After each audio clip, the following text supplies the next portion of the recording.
안녕하세요. 박다영입니다.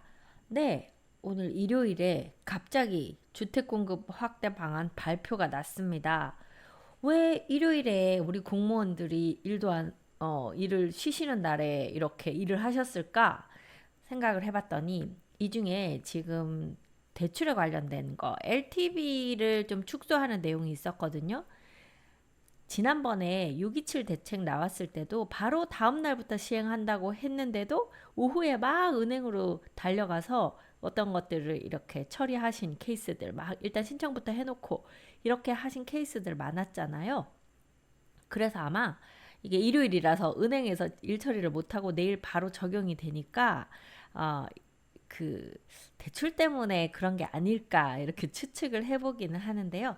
오늘 오후에 주택 공급 방안 확대 방안이 나왔습니다.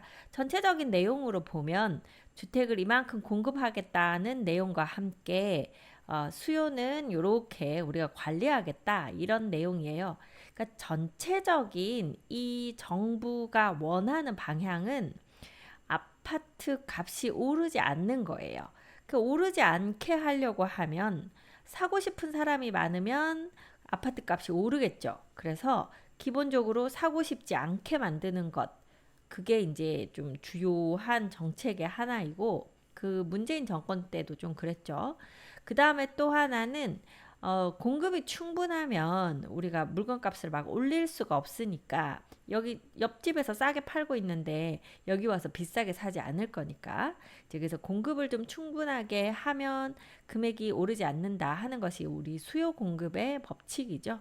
그래서 공급도 많이 늘려줄 테니까 막 조급하게 뛰어가서 막 자꾸 비싸게 더 비싸게 이렇게 사지 말고 기다리면 된다 이런 시그널을 주고자 합니다.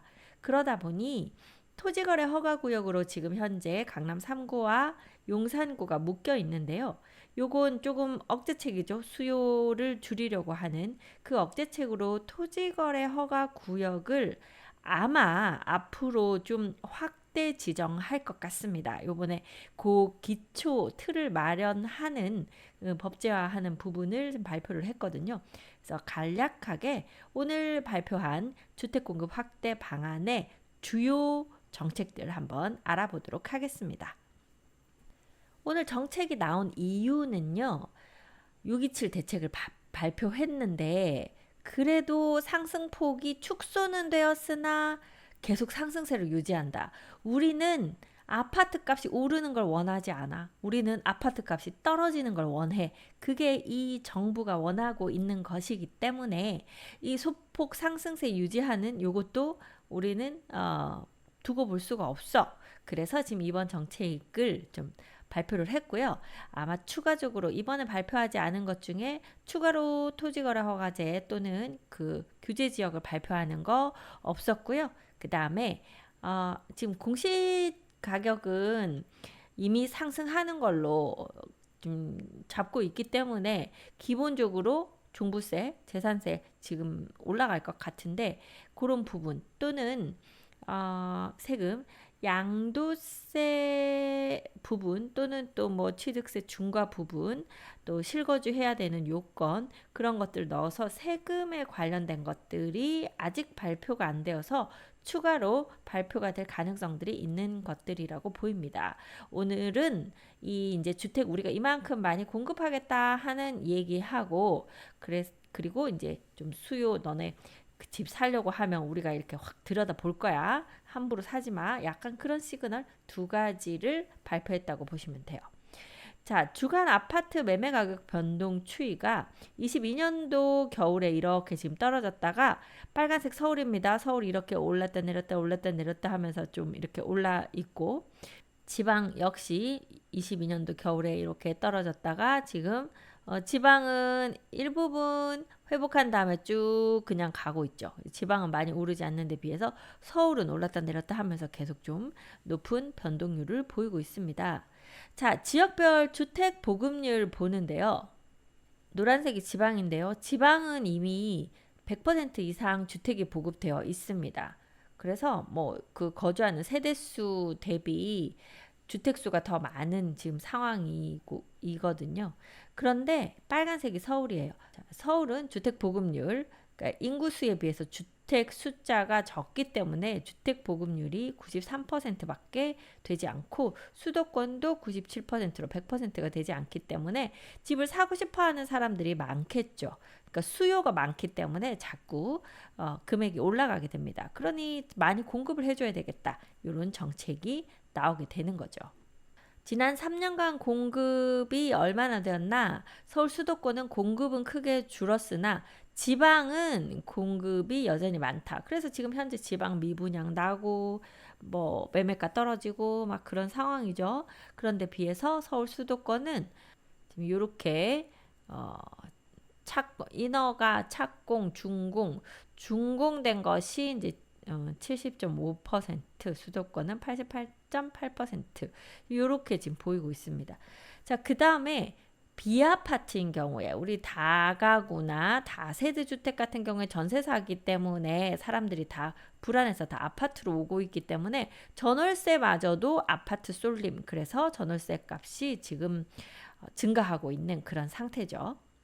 또 공공주택 같은 경우에도 철근 누락 사태, 우리 이거 순살 아파트 뭐 이런 얘기 했었는데요.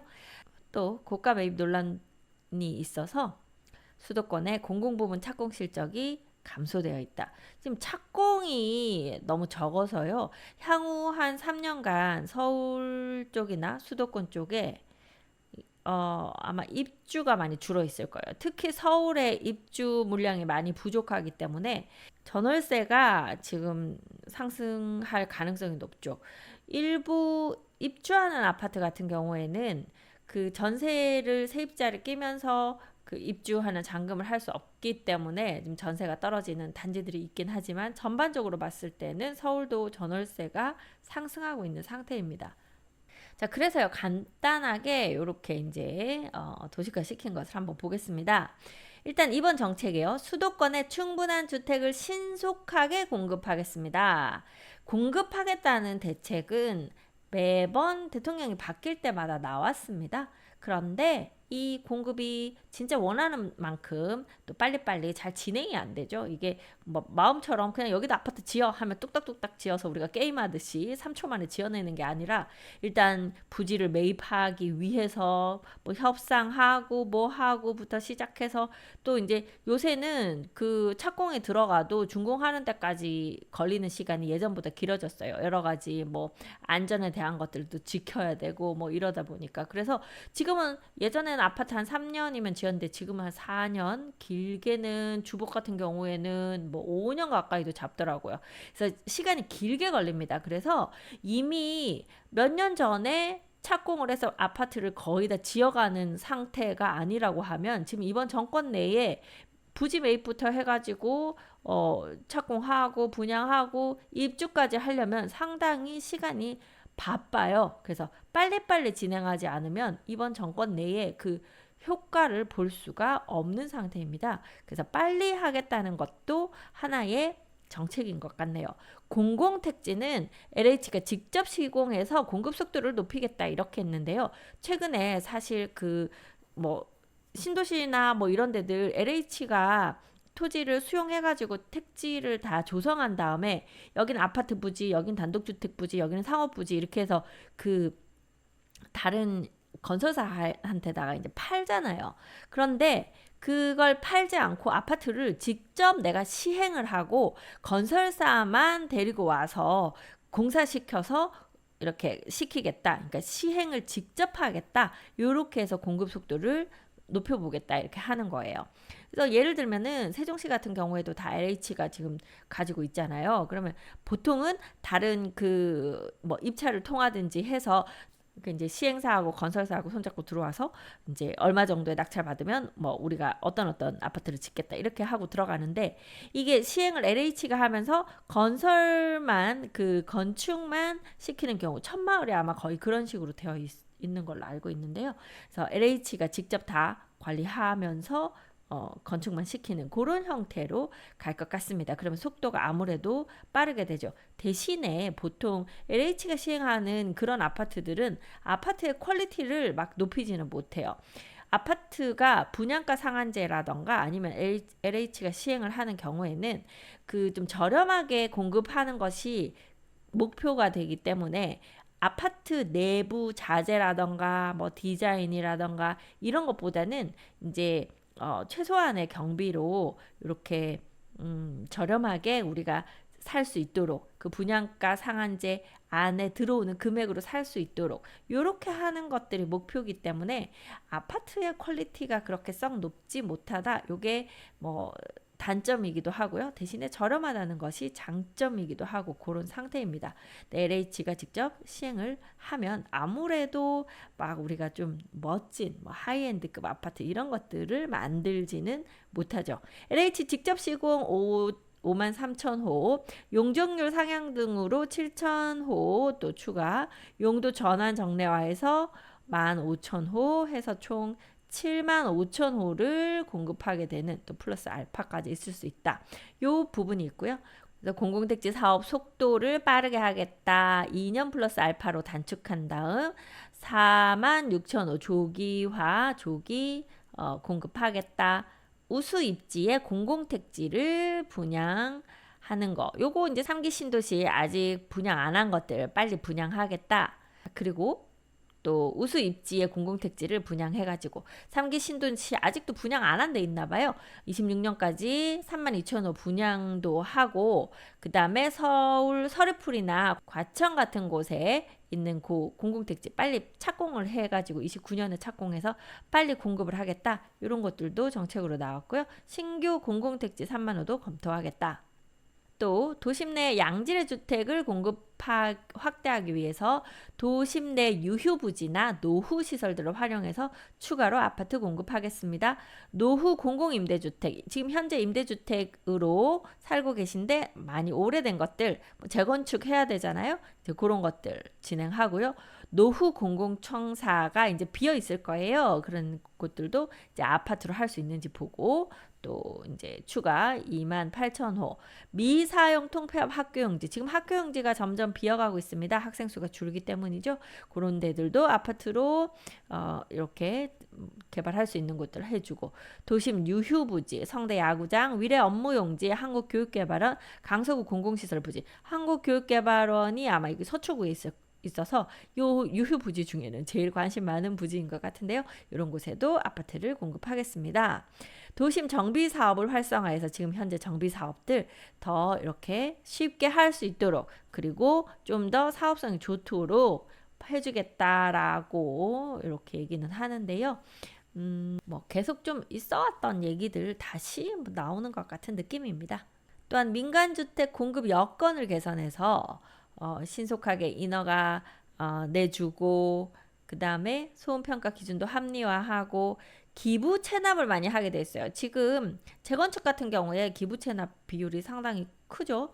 그리고 새로 아마 부지를 조성해서 하더라도 이게 이제 공공용지로 좀 기부를 해야 되는데 그런 것들을 좀 줄여주면 아무래도 사업성이 좋아지니까 열심히 아파트를 짓겠다, 이런 생각으로 아마 내놓은 것 같고요. 또 자금 지원도 강화하겠다. 공적 보증 지원을 강화해서 지금 이제 PF가 제일 문제거든요. PF가 안 나와서 건설사들이 건축하기가 지금 상당히 힘든 뭐 그런 상황인 건데, 이제 그런 것들을 좀 지원을 해줘서 빨리 지을 수 있게 하겠다. 조기 착공하면 인센티브도 주겠다. 뭐 이제 이런 정책들도 나왔고, 신축 매입 임대도 14만 호 집중적으로 공급하겠다. 이런 내용이 있습니다. 자, 여기까지가 공급 정책이고요. 마지막에 나온 것이 수요 관리, 그러니까 수요 억제책이라고 보시면 되는데요. 감독 기능을 강화하겠다.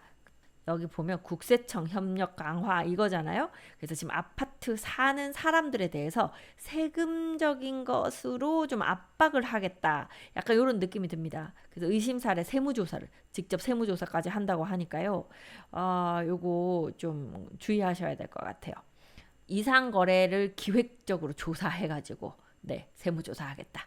자금 출처를, 그러니까 그게 다 자금 조달 계획서 내고 그 내용이 실제로 정확한지 그걸 아마 들여다보고, 정확하지 않을 것 같으면 세무조사로 이어지는 그런 상태가 될 것 같습니다.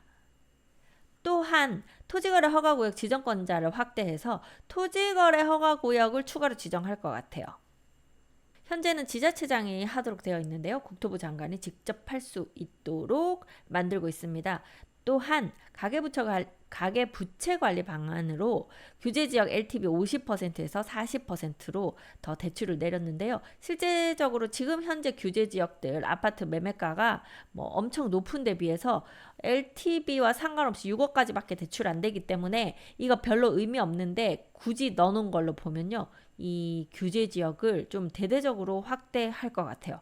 그러니까 LTV 40%, LTV 50%가 6억이 안 되는 데까지 들어갈 것 같거든요. 그러면은 뭐 10억 정도, 10억, 12억 뭐 요 정도 하는 것까지도 이제 대출로 묶어서, 그래서 지금 서울 수도권 대출을 6억으로 묶어놨는데도 자꾸 그 저렴한 아파트들이 계속 올라가잖아요. 거래가 되고. 그래서 그것마저도 요걸로 강화시켜서 대출 적게 해서 6억까지 대출도 안 되고 그 금액에 내가 거래하는 금액의 40%까지밖에 대출이 안 되도록. 그러면 10억 그 아파트 같으면 4억까지밖에 대출이 안 되잖아요. 그렇게 대출을 줄여서라도 거래를 안 하게 하겠다. 이제 아파트 값을 못 오르게 한다는 건 결국 못 사게, 사고 싶지 않게 또는 못 사게 하겠다. 즉 여러 가지로 이렇게 장치들을 걸어서 내 돈이 충분히 있지 않으면 아파트를 못 사게 그냥 만들어 버리는 게 이번 정부의 정책 기조입니다. 자, 그리고 또한 주택 매매 사업자나 임대 사업자들 LTV 0%, 그러니까 대출 하나도 안 해주겠다.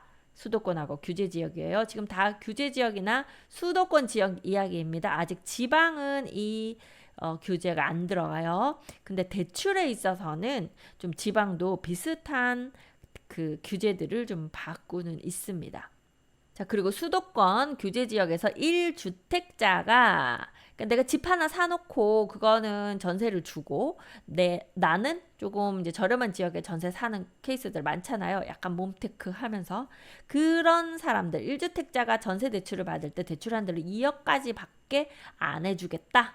그래서 갭 투자 같은 거 해놓고 너는 다른 데서 전세 살고 이런 거 하지 마. 이렇게 하는 것 같습니다. 자, 그래서 5년간 수도권에서 총 135만 호 공급하고요. 매년 27만 호 신규 주택을 착공까지 하게 하는 거. 이제 그것이 이 정책, 오늘 발표한 내용의 핵심이라고 보입니다. 네, 그렇게 해서 9월 7일에 발표한 주택 공급 확대 방안 살펴보았습니다. 네, 이렇게 발표해준 대로 빨리빨리 공급도 많이 되고 LH 주도로 아파트도 많이 짓고 또 이제 민간에서 하는 것들도 잘 할 수 있게 나라에서 좀 잘 서포트를 해줬으면 좋겠다 이런 생각이 들고요. 우리가 서울에는 수요가 많은 반면에 아파트 수량 자체가 모자르기 때문에 지금 뭐 세대수 대비 한 47만 호 정도는 부족하다고 해요. 그러다 보니 계속 서울은 수요가 이렇게 집약되어 있고 계속 오르고, 게다가 지금 모든 세금 정책들이 똘똘한 한 채를 가지고 가는, 그게 유리한 상태로 되다 보니까 지방에 있는 사람들도 지방 걸 처분해서 다 처분해서 서울에다가 하나를 사놓는 지금 그런 형태로 가고 있는 것이 오히려 문제가 아닐까 싶습니다. 지방에는 충분히 투자자들도 뭐 여러 채 사놓고 그러면 전세도 공급이 잘 되겠죠. 세종시 지금 전세가가 계속 오르고 있는데요. 그게 세종에 집을 투자로 이렇게 사놓는 사람들을 다 이렇게 나쁜 사람으로 보는 듯한 그런 분위기를 많이 조성했잖아요. 실거주자만 사도록. 그러면 전세는 안 나와요. 그럼 전세가 적으면 전세가가 올라가겠죠. 이제 그런 것들이 있기 때문에 오히려 지방에는 조금 더 이런 규제를 완화해주고, 또한 이 일자리들을 이제 지방으로 많이 이렇게 퍼뜨려서 국토 균형 발전할 수 있도록 해줘야 서울로 몰리는 수요를 좀 분산할 수 있다. 이런 대책들이 나와야겠다. 뭐 그런 부분도 네, 잘 살펴보셔서 좋은 정책들이 많이 나왔으면 좋겠습니다. 네, 오늘 이렇게 서울 수도권 위주의 주택 공급 확대 방안 알아봤고요. 다음 세종시 얘기는 제가 다음 영상으로 다시 한번 말씀드리도록 하겠습니다.